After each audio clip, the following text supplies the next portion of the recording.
Hello, everyone. Happy Thursday. Today is Thursday, and it is Thrive on Thursday in the Doers Dugout. So we had a phenomenal power hour where we got so much done. And like every Thursday, it goes by like that. So here we are, 2:15. Like I say, I come here 2-ish every day. And so thank you for giving me grace in showing up at 2:15 today on this Thursday, April Fool's Day. I don't get into pranks, even though I do love hearing about a good prank, but I'm not one of those to really think of things to do like that, but I do enjoy laughing. So no pranks here today, just complete truth. All right, it is Wheel of Truth time. I'm over here on Instagram and I'm over here on YouTube. So hello to everyone. You can find me on either place as Jovi Strategies. That's the name of my business. I am a certified accountability coach, helping you every day at 2 p.m.-ish to strip away the lies that we tell ourselves and bring in the truth, okay? We have been telling ourselves lies for far too long. It is time to shed that old layer, all right, and get into the goodness that is within us, which is the truth, okay? Let me just make sure all my mics are okay. All my mics are good. All right, I'm going to turn the camera over here on Instagram so that you can see the Wheel of Truth. And sorry, YouTubers, you cannot see it, but that's okay. You can hear it. All right, today's category is, what have we got here? Love and intimacy. All right, now you're probably thinking, how to business? Well, you know what? We are holistic beings, all right? And if we don't have love and intimacy, what do we have? Right? What do we have if we don't have love and intimacy? So at first I kept this category out, and then I said, you know what, Dawn, you need to put that category back in because it's important. We need this. We need to feel touched. We need to feel loved. We need to have intimacy in our lives, whether it's with a dear friend or a significant other, whatever that looks like for you. No judgment either way, but having love and intimacy is so important to keep us motivated, to keep up our momentum and keep us going. So let's talk about the question of the day, and I'm going to kind of move this over just a little bit. All right. The question of the day is, why do I help those around me to feel more loved? And I love this question. And the reason I ask it in a question, so that you know, if you haven't seen me before doing these lives, I ask it in a form of a question because the lies that we tell ourselves are those limiting beliefs. Like, what would a limiting belief for this one be? Why do I help those around me feel more loved? So a limiting belief there might be that, you know, nobody really needs or cares what I have to say about them or to them. I don't feel the need to stroke their ego or to give positive feedback, positive encouraging feedback, because they probably really don't care what I have to say anyway. That's a lie that we tell ourselves. Okay. And in order to shift that lie, because that's not true, think about when you post something on social media and you have people interacting with you on social media in a positive way, right? Whether it's a heart, you know, to your post, or they give you some kudos like, oh my gosh, thank you for sharing that. I really needed to hear that today. Doesn't that make you feel good? Well, then the opposite is true. You telling people that you enjoyed the post that they did or the story that they told about their life so that you could connect more to them on a personal level, that means something to them. That means something to me. So, so when we ask ourselves this question, why do I help those around me to feel more loved? Then you start collecting evidence showing yourself, why do I help those around me to feel more loved? Well, I help those around me to feel more loved because I know that they want to hear it, right? Versus the limiting belief you've been telling yourself that nobody cares what you have to say. Okay, think about, I've got two examples today of phenomenal women They are not with us anymore, but we love them all the same. First of all, the person that came to my mind immediately was Mary Kay Ash, of course, the founder of Mary Kay Cosmetics. And I did not get to meet her personally. I was a Mary Kay consultant many years ago, but I didn't get to meet her personally. But what I have heard from many people in that organization who did get to meet her was that she always made them feel so special. And I looked up a quote from her, an article that she wrote one day, and it said, here's a quote from her: "One of the most important lessons I ever learned is to pretend that every single person you meet has a sign around his or her neck that says, 'Make me feel important.'" Oh my goodness. And she says, when you make the person feel important, you increase that person's self-esteem and confidence. You guys, as women particularly, but I'm learning that men struggle with this a lot as well. They just don't show it like we do. We have oftentimes such low self-esteem, such low confidence. And my goodness, the words we speak to each other and to ourselves is so important.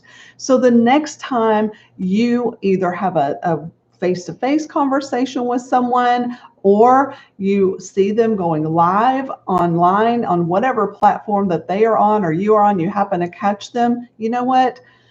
Think about them with that sign on their forehead, maybe, because sometimes we may not be able to see their neck, right? Make me feel important. What can you do? What can you say to make that person feel important? And why is that important? Why is that important to you? I don't know about you, but I've had many times in my life where I have said hurtful things that have made people feel very small, very undervalued, very unappreciated. And I am not proud of that. And you know what? I'm learning that that is not helpful to me or them. So in shifting my mindset and shifting the way that I approach people and interact with people, it is a process, but you can do it. Make people feel important, and that will start coming back to you as well. All right. The second person that came to mind was Maya Angelou. And I'm sure that you've heard this saying, but I want to say it again because it's so important. And her quote is, what she said was, "People will forget what you said, people will forget what you did, but people will never forget how you made them feel."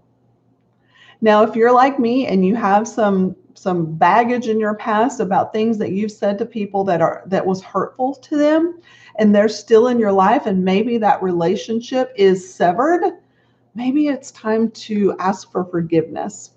And this is going off track a little bit with this lesson, but it kind of is not, because it says, why do I help those around me to feel more loved?